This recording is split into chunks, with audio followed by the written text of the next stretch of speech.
ध्यान से समझना, कॉन्ग्रुएंट का बहुत आसान सा अगर मैं आपको मतलब बताऊं तो आसान सा मतलब है फोटोकॉपी।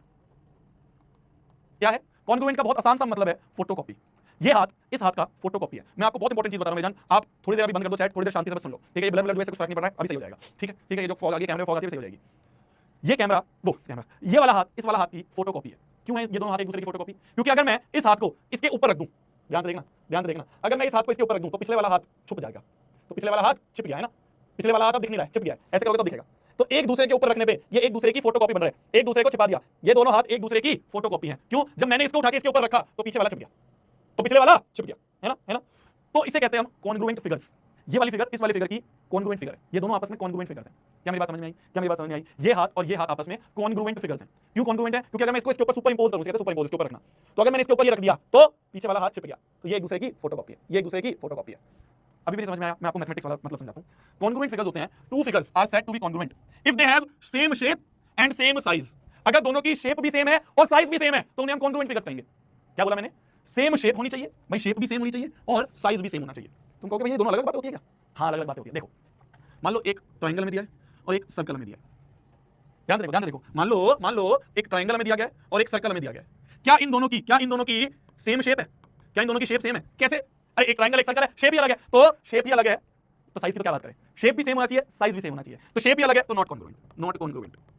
ठीक है, ठीक है जी, ठीक है, ध्यान से देखते रहो, समझ में आएगा सब, ध्यान से देखते रहो, सब समझ में आ जाएगा। मान लो एक ये स्क्वायर है जिसकी साइड है 2 सेंटीमीटर, 2 सेंटीमीटर, और एक और स्क्वायर है जिसकी साइड है 2 सेंटीमीटर।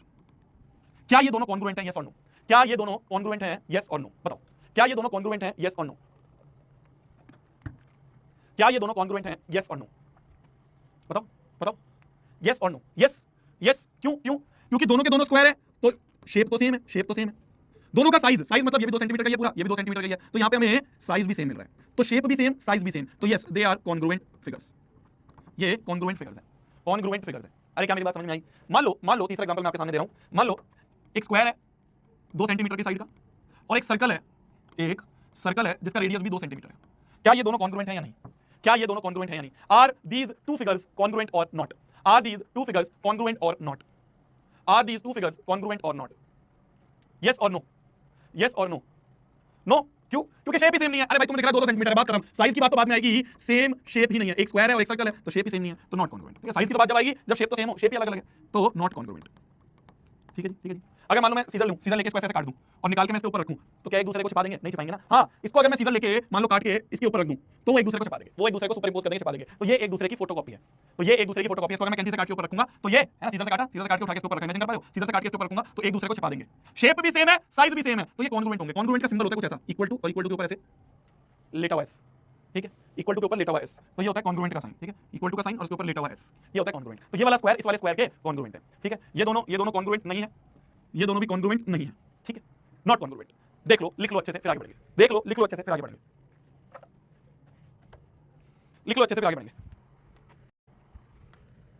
क्लियर हो गया सभी को? अब आगे बढ़ते हैं। एंगल्स की कॉन्ग्रुएंसी पढ़नी है कि भैया अगर दो ट्रायंगल्स है हमारे सामने, अगर दो ट्रायंगल है हमारे सामने, मान लो एक ट्रायंगल है ये और दूसरा ट्रायंगल है मान लो ये, तो अगर दो ट्रायंगल्स है हमारे सामने, दो ट्रायंगल्स है अगर हमारे सामने, मान लो एक ट्रायंगल और एक ट्रायंगल है, एक ट्रायंगल है एबीसी और एक ट्रायंगल हमारा मान लो पीक्यूआर, तो हमें तो कॉन्ग्रुएंसी ऑफ ट्रायंगल्स पढ़नी है। तो दो ट्रायंगल, ध्यान से सुनते रहो बस, अब 5 मिनट फिर से वापस ध्यान से फोकस करके सुनना है। दो ट्रायंगल्स कॉन्ग्रुएंट है या नहीं ये कैसे पता करेंगे? ध्यान से देखो। अभी हमें स्क्वायर सर्कल से लेना देना नहीं है। पहले तो हम पिछली स्लाइड में तो कॉन्ग्रुएंसी इन जनरल समझ रहे थे कि भाई होती क्या है। अब हम पढ़ रहे हैं कॉन्ग्रुएंसी ऑफ ट्रायंगल्स कि ट्रायंगल्स में कॉन्ग्रुएंसी कैसे देखते हैं। ठीक है, मान लो ये एंगल ए जो है, ध्यान से देखते रहना, अगर ये समझ में आ गया तो पूरा चैप्टर बहुत अच्छे से समझ में आएगा। फोकस करके ध्यान से देखते रहो, चैट पैड बंद कर लेना। ठीक है, मान लो ये एंगल ए जो है एंगल क्यू के बराबर है।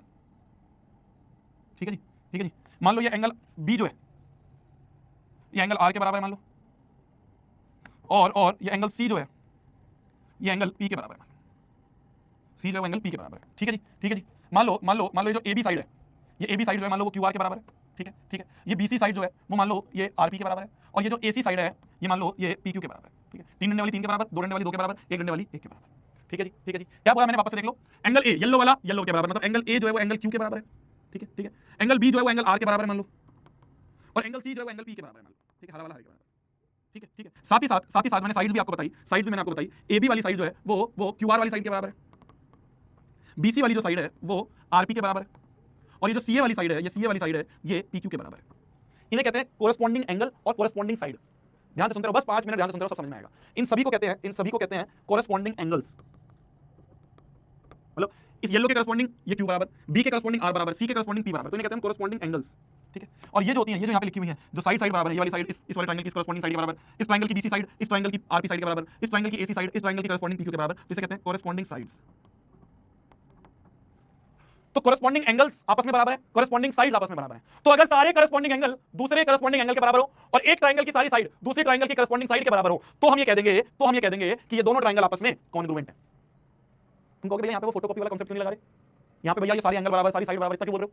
यहाँ पे फोटोकॉपी वाला कांसेप्ट नहीं लग सकता भैया? भैया हमारे स्कूल में जब पेपर में आएगा ना क्वेश्चन, तो हम क्या करेंगे भैया, एक ट्रायंगल काट लेंगे, कैंची लेके जाएंगे, कैंची लेके ऐसे ट्रायंगल काटेंगे और ट्रायंगल काट के इसके ऊपर रख देंगे। अगर भैया बराबर हो गया तो कह देंगे भैया कॉन्ग्रुएंट है। रैपट पड़ेगा, रैपट बढ़ेगा, रैपट स्कूल में जाके कैंची से काटेगा, स्कूल में जाके कैंची से काटेगा। तो वो तो बस समझाने का मतलब था, समझाने के लिए था कि भाई एक के ऊपर एक रख के देख लो, ऐसे एग्जाम में कैसे एक के ऊपर एक रख के देख लोगे। तो एग्जाम में अगर आपको करना पड़ेगा, अगर आपको प्रूव करना है, to prove two triangles are congruent, आपको सारे एंगल बराबर करने पड़ेंगे, सारी साइड बराबर करनी पड़ेगी, सारे एंगल बराबर करने पड़ेंगे और सारी साइड बराबर करनी पड़ेंगी। अगर आप ये कर दोगे तो आप बोल दोगे triangle A B C is congruent to triangle Q R P, triangle A B C will be congruent to triangle Q R P.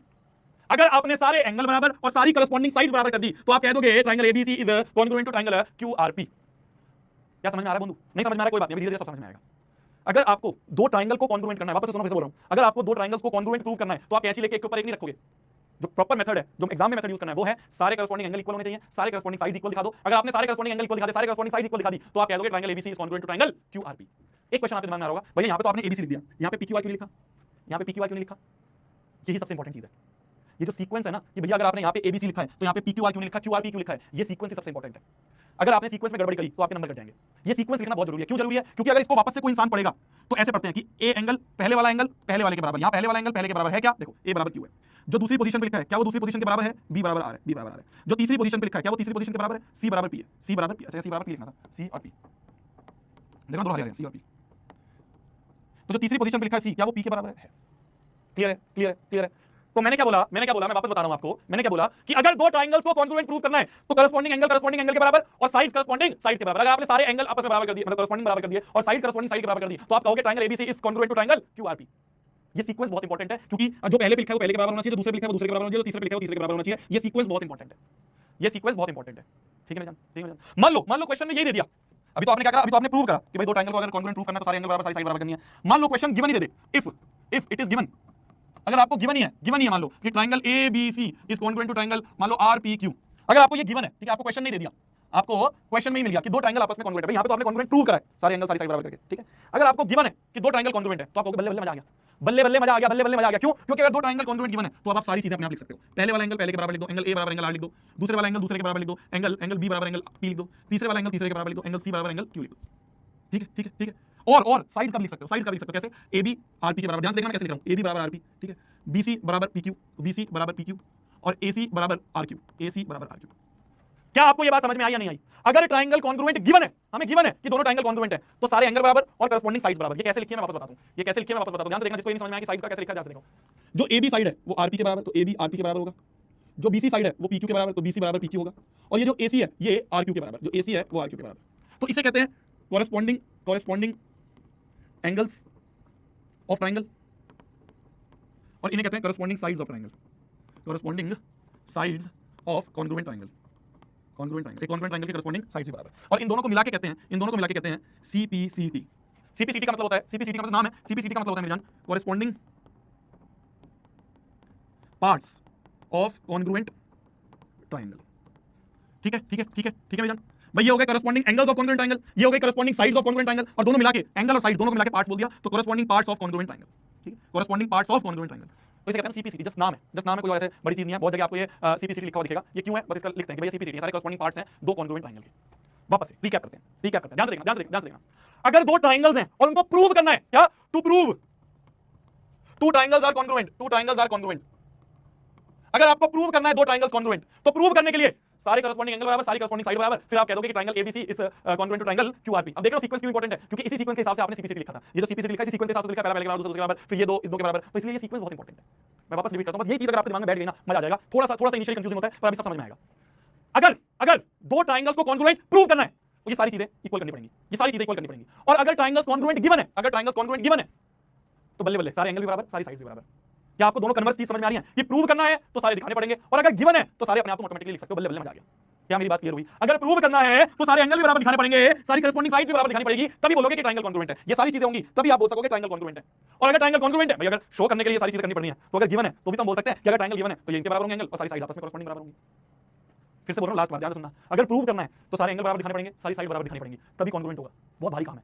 और अगर गिवन है कि ट्रायंगल कॉन्ग्रुएंट है तो भैया बल्ले बल्ले, मजा आ गया। सीधा लिख लोगे, सारे करस्पॉन्डिंग एंगल बराबर लिख लोगे, सारी करस्पॉन्डिंग साइड बराबर लिख लोगे, मजा आ जाएगा, मजा आ जाएगा। इसको कहते हैं सीपीसीटी। ठीक है, जब भी ऐसे लिखोगे तुम कहोगे भैया ऐसे कैसे लिख सकते हैं, बस ब्रैकेट में लिख देना सीपीसीटी, टीचर कहेगा ठीक है समझ गए। बस ब्रैकेट में जब भी कॉन्ग्रुएंट गिवन है और ये सारी चीजें तुम नीचे लिख रहे हो तो ब्रैकेट में बस सीपीसीटी लिख देना, बात खत्म।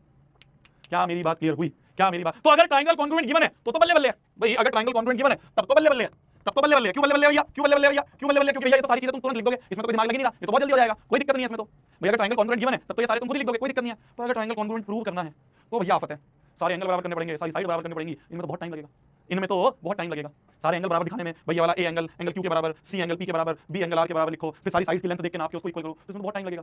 इसका कोई आसान तरीका होना चाहिए, है ना भैया? तो आसान है कि अगर ट्रायंगल कॉन्ग्रुएंट गिवन है तो दो साइड लेंगे, पहला लगेगा, दूसरा लगेगा, तीसरा लगेगा और साइड बराबर, ये तो लिखने में कौन सा टाइम लगेगा? 5 सेकंड लिख दोगे। पर प्रूव करने में तो दिक्कत आएगी। ये सारी चीजें ऐसा होना चाहिए कि खाली एक दो चीजें करके दिखा दो बात बन जाए। भाई सारे एंगल बराबर, सारी साइड बराबर, इनको करने में तो बहुत टाइम लगेगा। कुछ ऐसा होना चाहिए कि सिर्फ एक दो चीजें कर दें और उससे हम उसको कॉन्ग्रुएंट बोल दें। अगर प्रूव करना है कॉन्ग्रुएंट है तो सारी चीजें ना करनी पड़े, कुछ दो तीन चीजें अगर हम कर दें उससे भी काम बन जाए तो इसे कहते हैं, इसे कहते हैं मेरे जान, इसे कहते हैं criterias to prove congruency of a triangle. तो जरूरी नहीं है अगर आपको कॉन्ग्रुएंट प्रूव करना है, अगर आपको कॉन्ग्रुएंट प्रूव करना है तो जरूरी नहीं आपको सारे एंगल और सारी साइड बराबर करनी पड़ेगी। आप कुछ दो तीन चीजें करके भी, कुछ दो तीन क्राइटेरिया मैच करके भी कॉन्ग्रुएंट बोल सकते हो। वो क्या दो तीन क्राइटेरियाज हैं, ध्यान से देखना। पहला है साइड एंगल साइड, दूसरा है एंगल साइड एंगल, तीसरा है एंगल एंगल साइड, चौथा क्राइटेरिया है साइड साइड साइड, पांचवा क्राइटेरिया है राइट एंगल हाइपोटेन्यूज साइड। ये 5 क्राइटेरिया है, इनमें से कोई भी एक यूज करोगे तो कॉन्ग्रुएंट हो जाएगा। इनमें से कोई भी एक यूज करोगे तो कॉन्ग्रुएंट हो जाएगा। आपके सिलेबस में कॉन्ग्रुएंसी प्रूव करने के ये 5 ऑप्शंस हैं, इनमें से कोई भी एक क्राइटेरिया यूज करो। जैसे मैं एग्जांपल दूं साइड एंगल साइड, तो कोई भी दो साइड बराबर और बीच का एंगल बराबर, खाली ये भी कर दिया, जरूरी नहीं आपको सारी साइड और सारे एंगल बराबर करने हो, ना। पहला वाला देखें, कोई भी दो साइड बराबर कर दो और एक बीच का एंगल बराबर कर दो, अगर इतना भी कर दिया तो हम कह देंगे कॉन्ग्रुएंट है। जैसे मान लो साइड साइड साइड है, तो अगर आपने तीनों साइड इसकी और तीनों साइड इसकी बराबर कर दी, खाली साइड, खाली ये वाला पोर्शन भी कर दिया, तो भी हम कह देंगे कि दोनों ट्रायंगल कॉन्ग्रुएंट है। अगर खाली आपने साइड बराबर कर दी तो भी हम कह देंगे ट्रायंगल कॉन्ग्रुएंट है। आपको सारे एंगल सारी साइड इसको करने की जरूरत नहीं है। तो ये कुछ क्राइटेरियाज हैं, ये कुछ, हाँ कोई बता देगा भैया ए भी होना चाहिए, वो अलग है, कॉन्ग्रुएंसी में नहीं है। कॉन्ग्रुएंसी अगर आपको प्रूव करनी है तो आपके पास 5 ऑप्शन है, ठीक है? इन सबको कहूंगा क्राइटेरिया बोल दो या ऑप्शंस बोल दो, ऑप्शंस बोल दो या क्राइटेरिया बोल दो, आपके ऊपर है। इन पांचों में से कोई भी एक ऑप्शन आप यूज कर सकते हो, इन पांचों में से कोई भी एक ऑप्शन आप यूज कर सकते हो।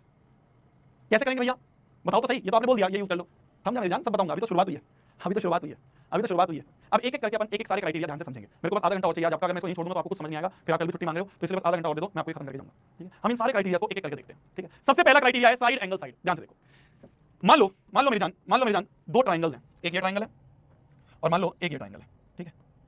ठीक है जी, मान लो ये दो ट्रायंगल है आपके पास, एक ये ट्रायंगल है, मान लो एक ये ट्रायंगल है, मान लो ABC, और ये ट्रायंगल है मान लो PQR, ठीक है? ठीक है, मान लो AB साइड मान लो PQ के बराबर है, BC वाली साइड मान लो PR के बराबर है, और ये एंगल B जो है, ये मान लो एंगल P के बराबर है। ध्यान से देखना मेरी जान, मान लो AB वाली साइड QP के बराबर है, ठीक है? बोला जाए ना सिंगल डंडा के बराबर, और BC वाली साइड PR के बराबर है, और इन दोनों साइड के बीच के एंगल है, इन दोनों साइड के बीच के एंगल है, एंगल B जो है वो एंगल P के बराबर है। अगर ध्यान से देखो, वापस से ध्यान से देखना, ये साइड इसके बराबर, ये साइड इसके बराबर, और दोनों के बीच का जो एंगल है ये बराबर। तो ध्यान से देखो, साइड एंगल साइड दूसरे वाले ट्रायंगल के करस्पॉन्डिंग साइड एंगल साइड के बराबर है, साइड एंगल साइड दूसरे ट्रायंगल के करस्पॉन्डिंग साइड एंगल साइड के बराबर है। तो अगर ये साइड है, ये एंगल है और ये साइड है, तो अगर साइड एंगल साइड दोनों के बराबर है तो triangle will be congruent to triangle. तो हम कह देंगे by side angle side triangle will be congruent to triangle. अब यहाँ पे सीक्वेंस क्या होगी बहुत मैटर करेगी, ध्यान से सुनना वापस से, कि अगर इस ट्रायंगल के साइड एंगल साइड उस वाले करस्पॉन्डिंग साइड एंगल साइड के बराबर है तो हम कहेंगे दोनों ट्रायंगल आपस में कॉन्ग्रुएंट है। पर अभी जो लिखोगे बहुत इंपॉर्टेंट है। मान लो मैंने इस ट्रायंगल का लिख दिया ABC, अगर मान लो मैंने इसका लिख दिया ABC, तो ध्यान से देखो मैं कैसे चला, मैं A से B से C कैसे चला। ध्यान से देखना सबसे इंपॉर्टेंट चीज है, मैंने लिखा है ABC, A फिर मैं गया B पे, फिर मैं गया C पे, ऐसे क्या हूं मैं? पहले मैं A पे था, A से मैं B पे गया, B से मैं C पे गया, ठीक है? तो ध्यान से देखो मैं कैसे चला, सिंगल डंडा एंगल डबल डंडा। वापस देखो ये चीज समझने की बस, कि मैंने एक तो अपने हिसाब से लिख दिया, अब दूसरा जो है वो मैं इस हिसाब से लिखूंगा। कैसे? मैं चला ABC, सिंगल डंडा एंगल डबल डंडा, तो अब मैं इसको भी ऐसे चलूंगा, सिंगल डंडा एंगल डबल डंडा। तो कैसे चलूंगा? Q से P, P से R, Q से P, P से R, तो QPR क्या लिखूंगा मैं? QPR। चेक कर लो किसी को चेक करना है तो देखो, एंगल A एंगल Q के बराबर, यहाँ तो कुछ नहीं दिया हुआ, क्या दिया हुआ है बस देखो, AB बराबर QP, देखो AB बराबर QP सही है, B बराबर P, तो ये देखो B बीच में, P बीच में, BC बराबर PR होना चाहिए, तो देखो BC ये रहा और PR ये रहा, तो ये वेरीफाई हो गया। ये तीनों चीजें इसमें बिल्कुल सही सेट हो रही हैं, ये तीनों चीजें इसमें बिल्कुल सही सेट हो रही हैं। AB QP के बराबर तो पहले दो के बराबर, बीच वाला एंगल बीच वाले के बराबर, बाद के दो के बराबर, तो मतलब ये हमारा सही लिखा गया। तो triangle ABC will be congruent to triangle QPR by side angle side. एक बार ध्यान से देखो, डाइजेस्ट करो, मेन चीज जो है वो है ये जो सीक्वेंस है, ये जो सीक्वेंस है कि अगर ABC लिखा तो यहाँ पे QPR कैसे होगा? वो ऐसे ही है कि मैंने तो ABC लिखा वैसे लिखा, सिंगल डंडा एंगल डबल डंडा जी, क्लियर है? इन दोनों साइड के बीच का एंगल होना चाहिए, ऐसा नहीं तुम वो जो दो साइड आप ले रहे हो वो एंगल ही हमें लेना है। आपको पढ़ना है आप पढ़ भी सकते हो, आपको समझ में आ जाएगा। अगर इक्वल है corresponding two sides and the included angle of the other triangle, दूसरे ट्रायंगल का, अगर पहले ट्रायंगल की दो साइड और एंगल दूसरे ट्रायंगल के करस्पॉन्डिंग दो साइड और एंगल के बराबर है, then the two triangles are said to be congruent. अब आपको ऊपर की अंग्रेजी समझ में आ गई होगी। देखो समझो डाइजेस्ट करो, देखो समझो डाइजेस्ट करो इसको, देखो समझो डाइजेस्ट करो इसको। इसे कहते हैं हम साइड एंगल साइड कॉन्ग्रुएंट है, ठीक है। क्रिस्टल क्लियर हो जाएगा, बस ध्यान से देखना। बोला जा रहा है in the right angle triangle, बहुत प्यारा क्वेश्चन है, अब आपको हर चीज एकदम क्लियर हो जाएगी, एकदम क्रिस्टल क्लियर हो जाएगा, एकदम क्रिस्टल क्लियर हो जाएगा, बस ध्यान से देखना। बोला जा रहा है in the right angle triangle ABC, ABC एक राइट एंगल ट्रायंगल है, ये एबीसी एक राइट एंगल ट्रायंगल है, ठीक है जी, बहुत बढ़िया जी। राइट एंगल एट सी, सी पे राइट एंगल है, ये सी पे राइट एंगल है, ठीक है। एम जो है वो मिड पॉइंट है किसका, एबी का, हाइपोटेन्यूज एबी का मिड पॉइंट है। ये जो एम है ये इस एबी का मिड पॉइंट है, मिड पॉइंट मतलब बीएम बराबर एएम होगा। ध्यान से देखो, गिवन क्या क्या पहले लिखेंगे, गिवन है एंगल बी बराबर 90 डिग्री है, नहीं एंगल सी, और बीएम बराबर एएम है, ये हमें गिवन है, ये जो बीएम है ये एम के बराबर, एम इज मिड पॉइंट, ठीक है। सी इज जॉइन टू एम, जो सी है उसको एम से जॉइन करा, ठीक है, एंड प्रोड्यूस टू डी, और इसको आगे लेकर डी तक, ठीक है, सच दैट डीएम बराबर सीएम है, पॉइंट है किसका, ठीक है जी। क्वेश्चन आ गया आपके सामने, ध्यान से देखना, बहुत प्यारा क्वेश्चन है, अब आपको हर चीज एकदम क्लियर हो जाएगी, एकदम क्रिस्टल क्लियर हो जाएगा, एकदम क्रिस्टल क्लियर हो जाएगा, बस ध्यान से देखना। बोला जा रहा है in the right angle triangle ABC, ABC एक राइट एंगल ट्रायंगल है, ये एबीसी एक राइट एंगल ट्रायंगल है, ठीक है जी, बहुत बढ़िया जी। राइट एंगल एट सी, सी पे राइट एंगल है, ये सी पे राइट एंगल है, ठीक है। एम जो है वो मिड पॉइंट है किसका, एबी का, हाइपोटेन्यूज एबी का मिड पॉइंट है। ये जो एम है ये इस एबी का मिड पॉइंट है, मिड पॉइंट मतलब बीएम बराबर एएम होगा। ध्यान से देखो, गिवन क्या क्या पहले लिखेंगे, गिवन है एंगल बी बराबर 90 डिग्री है, नहीं एंगल सी,